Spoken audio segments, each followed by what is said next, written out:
Thank you, chairpersons. Thank you, Rimita, and good morning, everyone. So there are quite a few topics which I have been assigned, and I'm not going to go through any statistics because there is absolutely no time. So we start with obstetrics. The treatment for mild chronic hypertension during pregnancy. And as we all know, it's the most common medical disorder which affects up to 10% of pregnancies and one of the top two indications for which any pregnant patient may land up in our ICU. They're associated with a higher maternal age, pre-pregnancy obesity, excess weight gain, and gestational diabetes. And the background was that we all know that pharmacological treatment is recommended for severe hypertension, which is defined as a systolic blood pressure of greater than 160 and a diastolic of greater than 105. However, whether we should treat the mild chronic hypertension, the benefits as well as the safety is unclear. So, this study aimed to find out whether the strategy of targeting a blood pressure to less than 140 by 90 reduces the incidence of adverse pregnancy outcomes at the same time without compromising fetal growth. So, this was a multi-center open label RCT which included 2,408 women with mild chronic hypertension and a singleton pregnancy and less than 23 weeks of gestation. In their methods, they had an active treatment group which received medication to get the blood pressure down to less than 140 by 90 and a control group in which they did not treat the hypertension unless the blood pressure went above 160 over 105. The primary outcome was a composite of preeclampsia with severe features, medically indicated preterm birth of less than 35 weeks, placental abruption, preterm death or neonatal death. At the same time, the safety outcomes was a small for gestational age with a birth weight of less than 10th percentile for the gestational age. And the secondary outcomes included the composite of serious neonatal or maternal complications, preeclampsia, and preterm birth. The results, they saw that the primary composite outcome was significantly better in the group which received treatment to get the blood pressure down to less than 140 by 90, which was statistically significant. And the safety outcomes was that despite control of blood pressure, it did not cause an increase in small for gestational age birth weight. There was no difference in serious maternal neonatal complications, preeclampsia, or preterm birth. And they concluded that treating mild chronic hypertension in pregnancy reduced the adverse pregnancy outcomes without impairing fetal growth. We come to trauma. So this is a perspective which is quite well written, this article, especially for the postgraduates. I think it's a beautifully written article. So as we all know that the injury case fatality rates are falling in many parts of the world, especially what we call as the first world countries. However, trauma still remains a major cause of death for the young and a cause of lifelong disability for others. And although the individual interventions in trials have not shown any major benefit, but the focus is now mainly on population-based prevention strategies to increase the efficacy of clinical interventions and to create system-level improvements in trauma care delivery. And probably the pre-hospital setup is where a lot of work needs to be done. So as we all know, in trauma, we have the conventional approach of HABCDE, which focuses on stopping major hemorrhage, opening the airway while protecting the cervical spine, to ensure adequate breathing, ensure an adequate circulation, to assess disability, and act to reduce the further neurological damage, and to expose the patient to identify all the injuries and prevent hypothermia. However, like I alluded to earlier, most clinical trials have not proven a benefit even from promising interventions. So we need to think, why is population mortality and case fatality decreasing? So there are 11 top priorities which have been advised. So basically, the country needs to invest in trauma prevention by enforcing laws, investment in road infrastructure, and it should be a combined effort not only limited to the clinicians, but also to the epidemiologists, policymakers, and individual patient-related issues. We need to invest in pre-hospital care where the civilians and paramedics need to be treated, and focused trauma protocols need to be implemented to make a difference. A high-performance trauma team needs to be made with skills which complement each other. And a leader of a trauma team should not have to give instructions. It is basically you just delegate the tasks and you expect your team to be so well geared to give you the best results. As far as clinical interventions are concerned, to stop bleeding, open the airway, and optimize breathing, there are certain unique issues as far as trauma airway management is concerned. There's a lot of cardiovascular instability and hypoxia which can happen. So, use of succinylcholine unless contraindicated. Ketamine causes very less hemodynamic instability. Routine use of HFNC or video laryngoscopy during intubation and bedside ultrasound can quickly help people exclude a pneumothorax. So, training the trauma team accordingly will make a huge difference. As far as adequate circulating volume is concerned, there has been a lot of studies regarding hypotensive resuscitation. But that is valid if you have such a strong infrastructure that your trauma patient goes to the emergency very quickly. Because the longer the time from the trauma to the resuscitation, again, the problems start happening. The choice of resuscitation fluid, again, there is a toss up between the crystalloids and blood products. There have been a lot of studies with regarding the ratio of RBC is to platelets is to plasma, and 1:1:1 or 1:1:2, and a lot of trials have not found an advantage of one strategy over the other. When you find a patient in shock in trauma, it's always pertinent to rule out myocardial dysfunction and injury because hypovolemia may not be the only cause of shock. There are certain scores which can help us decide which are the patients who will require massive transfusion, which are focused on vital signs, fast scans, the degree of injuries or the kind of injuries, which will help identify the patients who will require massive transfusion. The role of ICU in modern damage control surgery is conventionally being thought to reverse acidemia, hypothermia, and coagulopathy. But time has come to realize that basically this lethal trial is just a depiction of the severity of trauma. Just by correcting these factors will not improve outcomes. The crux lies in maintaining normothermia to try and get these adequate circulating volume as fast as possible, preferably using blood products over crystalloids if we are requiring massive transfusions. Use tranexamic acid as Dr. Mohua has already told us earlier.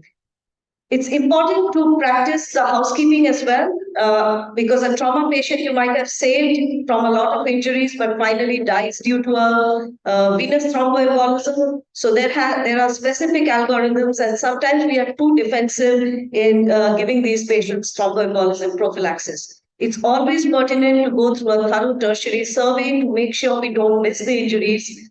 It's important to facilitate early extubation, as we all think that this patient is going to go again to the OR tomorrow, but they strongly recommend early extubation for these patients. However, an early extubation will require adequate analgesia to ensure adequate chest wall mechanics, and especially in an open abdomen, they reinforce that having an open abdomen with a negative pressure back closure is not a contraindication to an early extubation.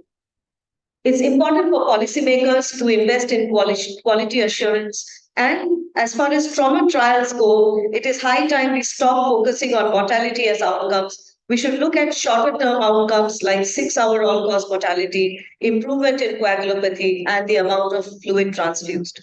Next, we come to the fibrinogen supplementation for the trauma patient and acute coagulopathy of trauma. Fibrinogen is the final factor before formation of a stable fibrin clot, and we, as all of us know, a low fibrinogen is a strong predictor of mortality.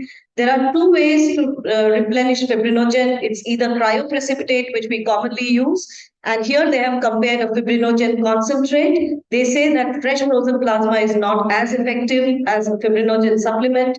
So this was a 2-year retrospective cohort of the American College of Surgeons trauma quality database, including 800 trauma centers in the US. And they included all adult patients who received a PRBC or FFP within the first 4 hours of presentation, and they either received a fibrinogen concentrate or cryo as an adjunct to resuscitation. The outcomes was the requirement of blood products within 24 hours. The secondary outcome was the time to the first fibrinogen supplementation. the major thrombotic complications were also looked at. They included more than 13 lakh patients, and they found that the 24-hour transfusion requirements was significantly lower in the fibrinogen concentrate group. The results remain the same even after excluding the number of transfusions which the patients received within the first 4 hours. The patients in the fibrinogen concentrate group received the supplement much earlier. They had a lower in-hospital length of stay as compared to the cryoprecipitate group. So there were significantly lower transfusions, and the results remain the same even after excluding the 4-hour transfusion volumes. They did a multivariate analysis which also went on to prove that the fibrinogen concentrate supplement might have an edge. So to conclude, as far as fibrinogen concentrate or cryo is concerned, there are advantages and disadvantages, availability, the storage issues, the higher cost, all of these things need to be taken into consideration before deciding whether to give fibrinogen concentrate or cryo in a bleeding patient. As far as operative or non-operative treatment of acute unstable chest wall injuries, so this was a study which compared surgical outcomes as opposed to non-operative outcomes. They included adult trauma patients with displaced rib fractures with plain chest or non-plain chest with severe chest wall deformity to operative treatment with plate and screws or non-operative treatment. So this was a study including 15 hospitals in Canada and US, all level 1 trauma centers. Primary outcome was ventilator-free days in the first 28 days following injury. The secondary outcomes were length of stay and rate of complications. Patients were enrolled regardless of their need for mechanical ventilation. And it was found that although it did not achieve statistical significance, the patients who were intubated, who required intubation at the presentation to the emergency room, they benefited with operative treatment as opposed to non-operative treatment in the terms of higher ventilator-free days and shorter length of stay. So there is a very select group of patients in which fixing rib fractures may be of benefit. We come to ECMO because I have very little time. So basically, when we talk about extracorporeal CO2 removal, we all know that limiting tidal volumes and inspiratory pressures improves outcome. However, if we do that, we land up with severe hypercapnic acidosis. And ECOR and ECMO both provide CO2 removal. ECOR probably is less invasive, requires smaller cannulas. And so this was a systematic review and meta-analysis. There were 10 studies, 421 patients were included. The primary outcome was change in driving pressures 24 hours after ECOR initiation.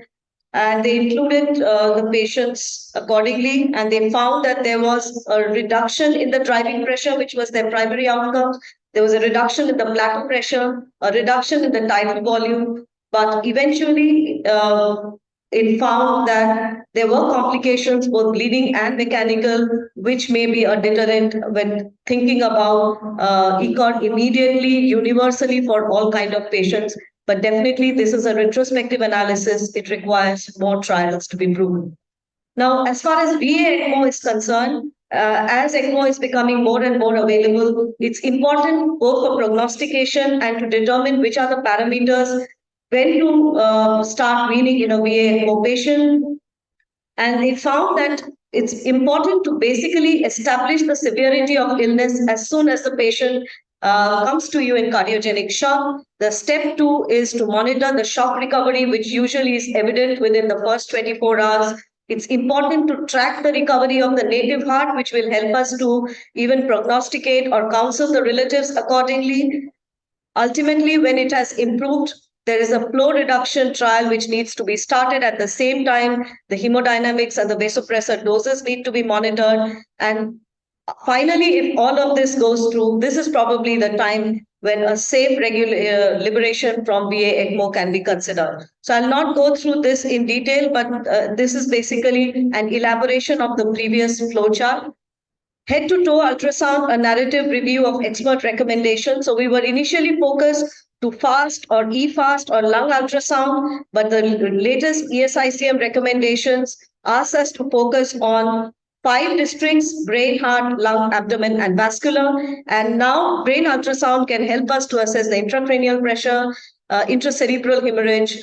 The cardiac ultrasound, as we all know, is important. Diaphragm ultrasound has come up in a long way to predict weaning in our patients. And as we all know, we all use vascular, for vascular access, ultrasound guidance has become the thing to be done on the bedside every day. So it is becoming a fundamental skill, and standardized training and certification is required to improve physician knowledge and patient care. This is the last. So as we know, a lot of our centers are coming up with lung transplant patients. So we may be faced with these kind of patients in the near future.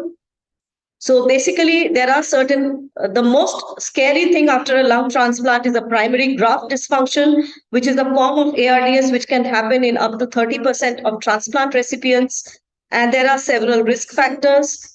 The main complications could be respiratory failure, shock, infections, etc. So mechanical ventilation is almost like an ARDS ventilation. Hemodynamics, we should try and optimize the hemodynamics. Keep the patient as dry as possible. Focus also on nutritional intake and GI management. Immunosuppression needs to be looked at. Antimicrobials need to be targeted, and prevention of neurodysfunction. And ultimately, the management is complex and requires a teamwork. It needs a dedicated team with specific expertise in this particular management. So treating mild chronic hypertension reduces pregnancy outcomes without impairing fetal growth. Improving trauma outcomes goes beyond simple clinical interventions. Fibrinogen supplementation in a trauma patient, a concentrate may have an advantage over a cryoprecipitate. Operative treatment may offer a modest advantage in severe unstable injuries for patients who go on ventilator at the outset. Veno-venous ECOR may be effective in ultra-protective lung ventilation as an adjunct. Successful weaning from ECMO depends upon baseline severity, response, and native heart recovery. Ultrasound should be an extension of clinical examination, and post-op care of lung transplant is challenging and needs a dedicated team with specific skills to improve outcomes. Thank you so much for your attention.